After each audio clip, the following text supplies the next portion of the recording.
माँ के बाद बेटी से ये सब कोई नहीं पूछता।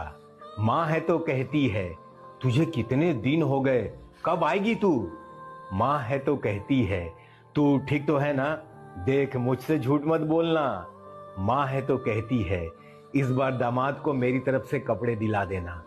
माँ है तो कहती है खाया ही कहाँ तूने, ले थोड़ा सा खीर चख ले। माँ है तो कहती है थोड़ा बन संवर लिया कर, अभी कौन सी बुढ़ी हो गई है तू।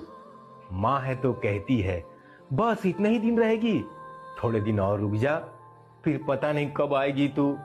माँ है तो अधिकार का एहसास है, माँ है तो सब कुछ है, माँ नहीं तो कुछ भी नहीं।